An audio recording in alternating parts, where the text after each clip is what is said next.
Hi everyone, Comic Reviewer here. This time reviewing on Transformers Battlegrounds.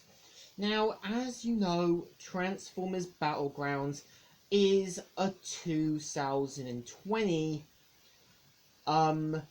game that was released on the Nintendo Switch, PlayStation 4, Xbox One, and PC, which was also meant to be based on the Transformers Cyberverse TV series, as well as being the first game since after Activision's license with Transformers expired. Now, the premise of the game is meant to be more like a sort of strategy game, more like you as the player commanding the Autobots during battle, where Tran X takes you to safety. And of course, throughout Act 1 is more of a tutorial one. When you get to Act 2, 3, and 4, it's where the level starts to get a little harder. And throughout it, we see how the Decepticons attack Central City, as well as their reasons for wanting to find Optimus and the Allspark.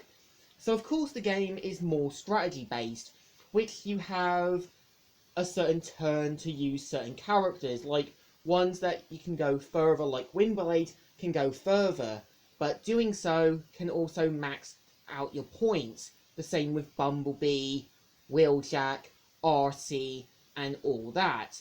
So of course, there are other things you can use to your surroundings, like you can use cars to sort of bash around Decepticons.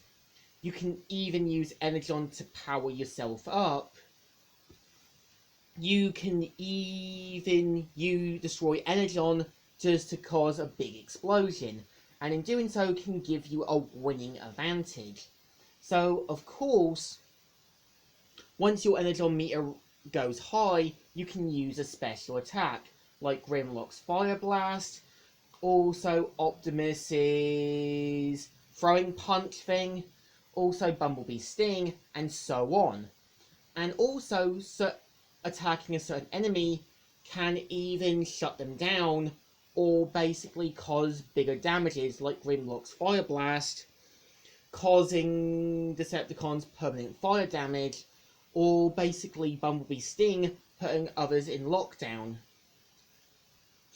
And also, of course, in the game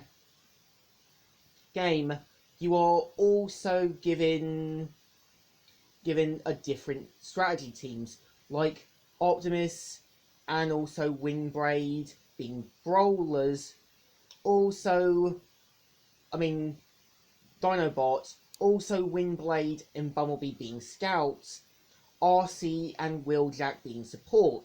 With support teams, they can basically give you back your life and sort of fix things up. Also, brawlers can cause serious damages. Scouts can basically paralyze enemies, and the Decepticons have this too. And of course, in the game, you have to sort of go to a certain area while battling Decepticons, just to sort of reach the high to that certain area, but you need to be quite quick, and in doing so can help you out. And of course, the Decepticons do have some boss battles, like Soundwave, Shockwave, Shadow Striker, Hyperdrive, and also Seekers like Slipstream, Starscream, also Acid Storm and that.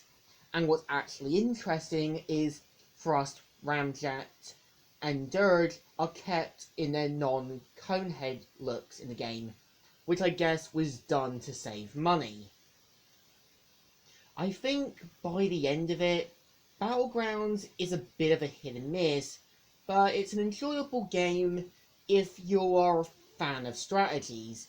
And yeah, when you kind of got Megatron added in as the final boss, it kind of gives you this fight for the first 3 times you battle him to be really switched on, as he's got a high enough health bar.